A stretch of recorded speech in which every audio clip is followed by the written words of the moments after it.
Heboh pernikahan wanita di NTB ternyata mempelai prianya jenazah.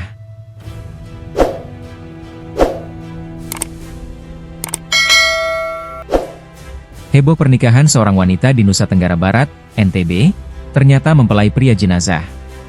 Akhirnya video pernikahan wanita dengan jenazah pria ini viral di media sosial hingga menuai sorotan publik.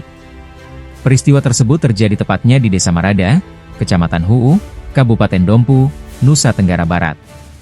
Dalam video yang beredar, nampak mempelai wanita mengenakan baju hitam dan kerudung dibimbing untuk melakukan prosesi pernikahan di depan jenazah pria. Tak sedikit warga yang mengerumuni dan merekam pernikahan tak lazim tersebut. Menurut informasi, sang pria dikabarkan meninggal dalam kecelakaan tunggal saat mengendarai sepeda motor pada Minggu 8 Juni 2025. Pernikahan tidak lazim itu tetap dilangsungkan, karena mempelai pria meninggal sebelum resepsi digelar. Sementara mempelai wanita dalam kondisi hamil. Sebelum jasadnya dikebumikan, pihak keluarga sepakat untuk menikahkan kedua mempelai sebagai bentuk pertanggungjawaban. Sehingga anak yang dilahirkan dianggap memiliki status kedua orang tua sah.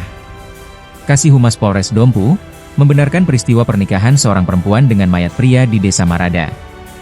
Hanya saja, pihaknya belum tahu pasti kronologi hingga identitas keduanya. Dengar kabarnya saja tapi ditanya tidak tahu pasti kronologinya. Singkatnya saat dihubungi pada Selasa malam, 10 Mei 2025. Kasih Keagamaan Kementerian Agama, Kemenag, Dompu, Muhammad Alimuddin mengatakan, pernikahan itu tidak sah secara agama maupun hukum. Ia menerangkan, pernikahan hanya bisa dilakukan ketika dua insan wanita dan laki-laki saling mencintai, terdapat mas kawin, saksi dan wali. Tentunya sama-sama masih hiduplah, kata Alimuddin. Alimuddin mengungkapkan, pernikahan seperti ini sangat disayangkan, dan pihaknya akan mengatasi serius persoalan ini agar tidak terulang kembali di kalangan masyarakat. Informasi yang kami terima ternyata pernikahan seperti ini sudah 2 kali terjadi di Dompu. Yang pertama saya kurang tahu pasti kapan terjadinya.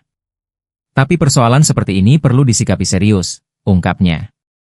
Pernikahan seperti ini menurutnya, terjadi karena lemahnya pemahaman ilmu agama oleh masyarakat.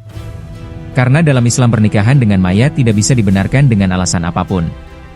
Ini yang perlu diluruskan, jangan sampai salah ditafsirkan, yang jelas haram menikah dengan jenazah, tutupnya.